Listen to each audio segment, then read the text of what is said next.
the first thing I knew was that whatever I decided to do, I had to do it well, and I had to excel at it. The thing about excelling at what you do is that it opens doors for you and it brings opportunities. The second thing you need to pray for is the ability to identify opportunities when they come. Yeah? So that knack of being able to look and say, well, this will be good for me. I can't tell you at any point in time that I knew for certain, 100% that this would be good for me. But you know, when you try things, you know, as you try, you'll fail at some, you'll succeed at some. Your gut feeling will be developed. It's almost like the way you develop muscle.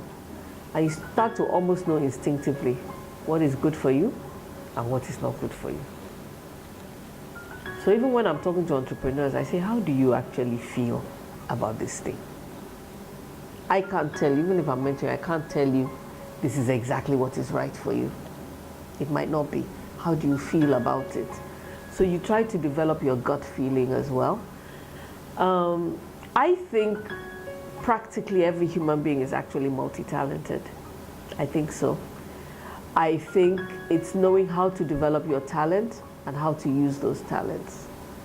So what happened with me? I think as you work on what you are interested in and you do it well, the good Lord opens doors for you. Some people, the problem then becomes, because you already have a dream or a vision for yourself, when the opportunities come in ways that you did not imagine, the Nigerian response is, it is not my portion. God forbid. I always ask, how do you know that this is actually not your portion? You know? How do you know?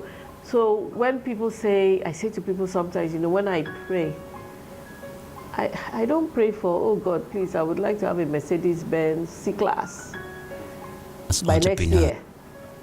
Or, you know, I want a big house. No. My prayer has been constant for many, many years and it has never changed. Oh God, I pray that when you bring me opportunities, that I will see them and I will not miss them. That's my first prayer. My second prayer is that I will be prepared when those opportunities come. So one big issue is preparation. Are you prepared for when that opportunity comes? So it's not about knowing for certain that the opportunity will come, but my issue is when it comes, oh, I want to be ready. I'll give an example. My career started with the civil service. I'm a lawyer. That's my background. I'm a lawyer. And I worked with the Federal Ministry of Justice. And I was there 7 years when I started thinking, if I wanted to improve my career in the civil service itself, I should be thinking of a postgraduate degree. If I want to leave civil service and work for somebody, I still need the postgraduate degree. So what did I do? I went out and got myself a postgraduate degree. At that point, my bachelor's in law, most of my subjects were business law. I know business is what I'm interested in. So I felt that to improve on the business degree I had, I needed a master's in international business because I'm looking to the future. I'm thinking of Nigeria as a country where there'll be a lot of international transactions, and as a lawyer I would have something to add. However, in the 90s is when I went to do this master's. I already knew that the Nigerian degree, the Nigerian certificate had started suffering problems. It wasn't as bad as it is now, but it was becoming questionable. Universities abroad, employers abroad were not so sure that that degree that you had was not paid for, that you actually worked for it. So I decided that my master's had to come from a university that wasn't here. Then we didn't have the distance learning in the way that you can do it now. So I had to go shopping for scholarships. And it took me over 2 years before I got the scholarship I was looking for. But I didn't give up. I did not give up. That's another thing. If you believe in something, pursue it to a logical conclusion, you know?